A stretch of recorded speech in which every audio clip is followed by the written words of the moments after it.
پارہ نمبر 17 کا خلاصہ اور اہم ترین مضامین بیان کرنے ہیں۔ پارہ نمبر 17 کا آغاز سورۃ الانبیاء سے ہو رہا ہے۔ سورۃ الانبیاء کو سورۃ الانبیاء اس لیے کہا جاتا ہے، اس میں حضرات انبیاء کرام علیہم الصلاۃ والتسلیمات کا تذکرہ ہے۔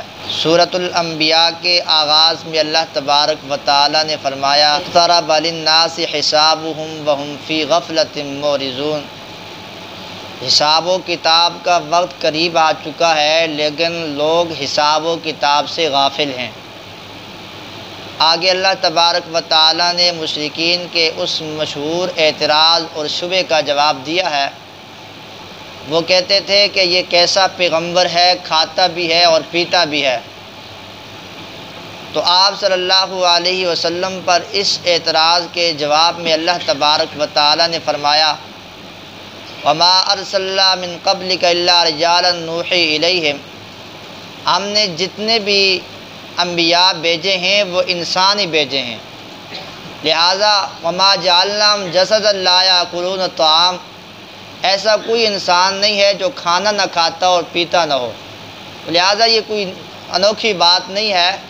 حضرت آدم تا عیسیٰ تک سارے نبی انسان تھے اور کھاتے پیتے تھے، تو اسی طرح پیغمبر صلی اللہ علیہ وسلم بھی اسی لڑی سے آئے ہیں۔ اور ساتھ ہی اللہ تبارک و تعالی نے فرما دیا کہ اگر تمہیں کسی مسئلے کا علم نہیں ہے تو اہل علم سے اس مسئلے کو دریافت کر لو۔ آگے اللہ تبارک و تعالی نے فرمایا لو کان فیہما آلہۃ الا اللہ لفسدتا، کہ اللہ تبارک و تعالی اس نظام کو چلا رہے ہیں، اور اس دھرتی پر اگر ایک اللہ کے علاوہ کسی اور کو بھی تسلیم کر لیا جائے تو یہ نظام عالم نہیں چل سکتا۔ ایک فیکٹری کے دو مالک نظام نہیں چل سکتا، ایک سلطنت کے دو حاکم، دو وزیر اعظم نظام نہیں چل سکتا۔ اسی طریقے سے اللہ تبارک و تعالیٰ کی ذات وحدہ لا شریک ذات ہے۔ اگر ایسی بات ہوگی تو ایک خدا کہے گا بھائی بارش برساؤ، دوسرے کہے گا نہیں دھوپ لگاؤ، اور ایک کہے گا نہیں بھائی بارش نہیں لگانی ہے، دوسرے کہے گا لگانی ہے، ایک کہے گا کہ فلاں امریکہ والوں کو مارنا ہے اور دوسرے کہے گا نہیں مارنا، تو یہ فساد لازم آتا ہے۔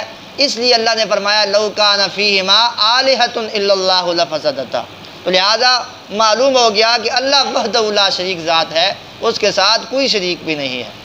آگے اللہ نے فرمایا وما ارسلنا من قبلک من رسول الا نوحی، تمام انبیاء کی دعوت وہ یہی تھی انہ لا الہ الا انا فاعبدون، کہ اللہ تبارک و تعالیٰ کے علاوہ کسی کی عبادت نہیں کرنی، مالی، جانی، بدنی اور تمام تر جتنی بھی عبادات کی اقسام ہیں یہ ساری اللہ تبارک و تعالیٰ کا خاصہ اور اللہ کا حق ہے۔ آگے اللہ تبارک و تعالیٰ نے فرمایا وَنَزَعُ الْمَوَازِينَ الْقِسْطَ لِيَوْمِ الْقِيَامَةِ، کل قیامت کے دن اللہ تبارک و تعالیٰ میزان ترازو قائم کریں گے، میزان عدل قائم کریں گے، اور وہاں پر چھوٹی سی چھوٹی نیکی بھی اگر تم نے کی ہوگی اللہ تبارک و تعالیٰ کا ترازو اس کو تولے گا، بڑی سی بڑی نیکی کی ہوگی وہ بھی ترازو کے تول میں آئے گی۔ آگے اللہ تبارک و تعالیٰ نے حضرت ابراہیم علیہ السلام کے جوانی کا واقعہ ڈیٹیل کے ساتھ بیان کیا ہے۔ حضرت ابراہیم علیہ السلام نے کہا اذ قال لأبی وقومی، حضرت ابراہیم علیہ السلام نے اپنے والد کو اور اپنی قوم کو سمجھایا، لیکن والد نے بھی گھر سے نکالنے کی اور علاقے سے نکالنے کی دھمکی دی اور رجم کرنے کی دھمکی دی، اور علاقے والے بھی آپ کے مخالف ہو گئے۔ حضرت ابراہیم علیہ السلام نے کہا کہ یہ جو تم نے چوک چراہوں کے اندر بت بنائے ہوئے ہیں ان کا کسی نہ کسی دن میں قلع کما ضرور کروں گا۔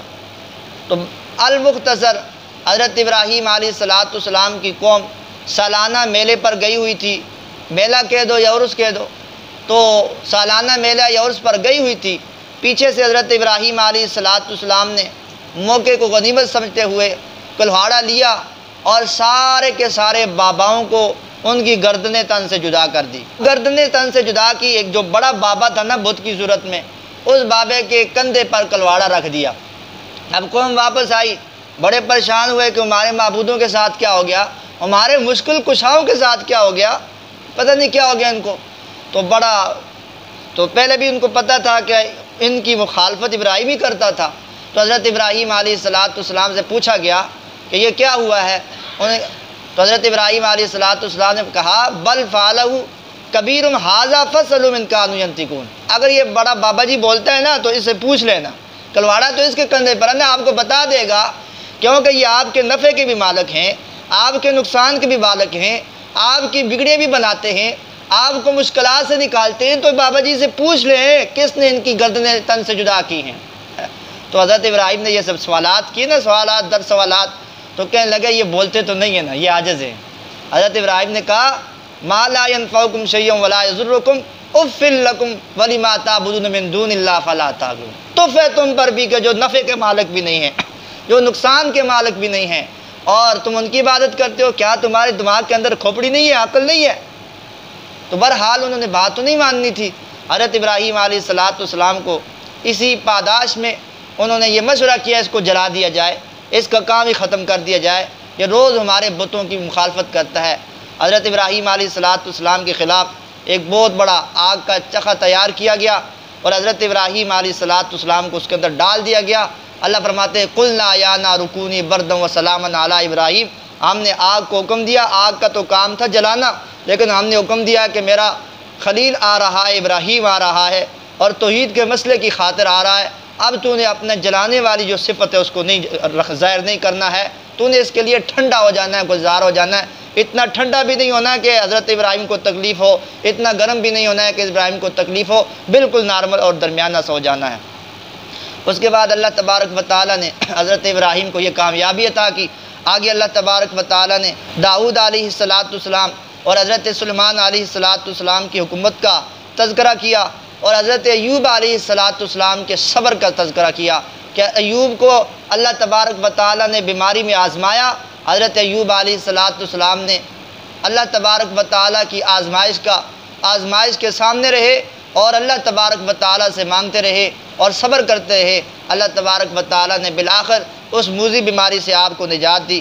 اس کے بعد اللہ تبارک و تعالیٰ نے حضرت یونس علیہ السلام کے واقعے کو بیان کیا کہ یونس بغیر اجازت کے، بغیر پرمیشن کے آپ نے اپنی قوم کو چھوڑ کر باہر چلے گئے۔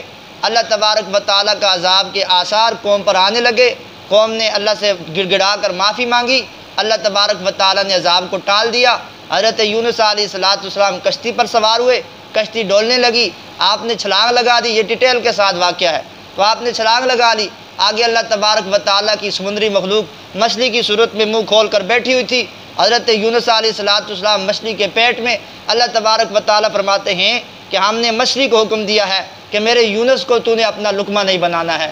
آپ نے وہ اسی طرح حضرت یونس علیہ السلام کے فنادا فی الظلمات، حضرت اللہ فرماتے ہیں حضرت یونس نے اس دوران مختلف اندھیروں کے اندر، پیٹ کا اندھیرا، مچھلی کی پیٹ کا اندھیرا، رات کا اندھیرا اور سمندر کی لہروں اور موجوں کا اندھیرا، اللہ فرماتے ہیں ان تین اندھیروں کے اندر حضرت یونس علیہ السلام نے اخلاص کے ساتھ اللہ کی ذات کو پکارا، فنادا فی الظلمات اللہ الہ الا انت سبحانک انی کنت من الظالمین۔ حضرت یونس نے ان تین اندھیروں میں کہا کہ یا اللہ ان اندھیروں سے نکالنے والی ذات تیری ہی ہے۔ یہ نہیں کہا کہ بابا آدم پہلے گزر گئے تھے، یہ نہیں کہا تھا کہ بابا آدم نکالے گا، اور یہ بھی نہیں کہا تھا کہ بابا نوح آ کے نکالے گا، کہنے لگے یا اللہ تو ہی نکالے گا۔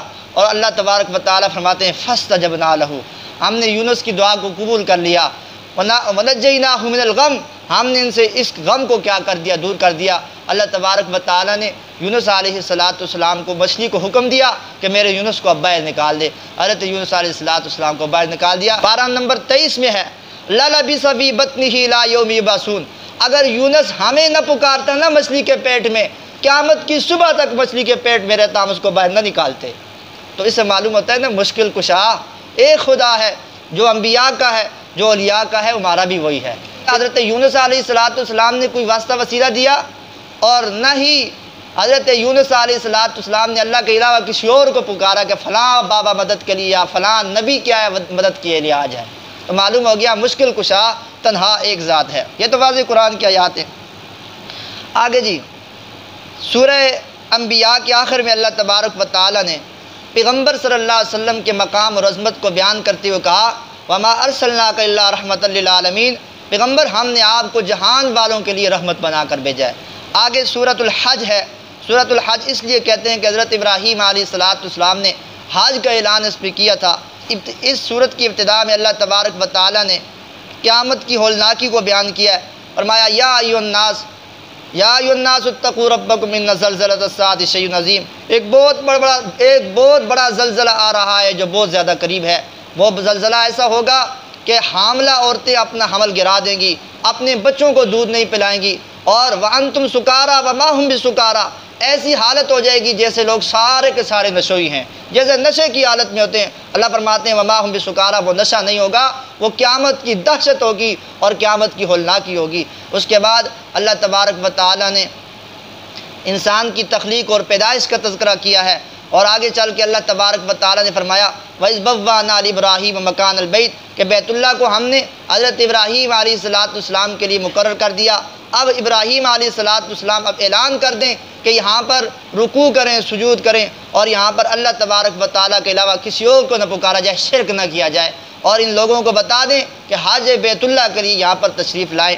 آگے اللہ تبارک و تعالیٰ نے اولیاء اللہ کے 4 اوصاف بیان کیے۔ الذین اذا ذکر اللہ وجلت قلوبہم، جب اللہ کا ذکر کیا جاتا ہے ان کے دل ڈر جاتے ہیں۔ اور دوسرا وصف اللہ فرمایا نماز ادا کرتے ہیں، زکوٰۃ ادا کرتے ہیں، ومما رزقناہم ینفقون، اللہ کے دیے ہوئے مال سے خرچ کرتے ہیں اللہ کی راہ میں۔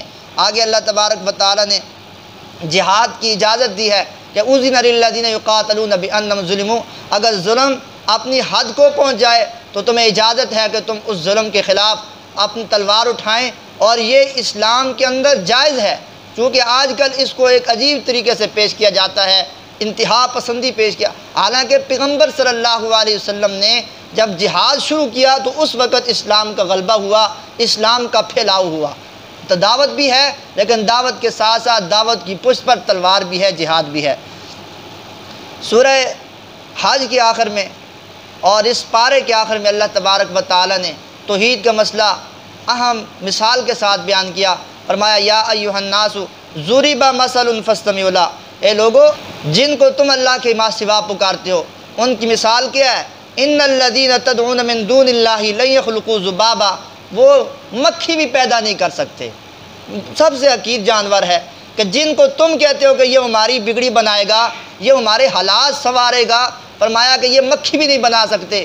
اس سے بڑی بات اللہ فرما رہے ہیں کہ مکھی وَإِن يَسْلُبْهُمُ الذُّبَابُ شَيْئًا لَّا يَسْتَنقِذُوهُ مِنْهُ، اگر مکھی ان کے کھانے سے کچھ چھین کر لے جائے نا شاہ جی کے کھانے سے، تو شاہ جی اس کھانے سے وہ مکھی کا تھوڑا سا کھانا بھی واپس نہیں لا سکتے۔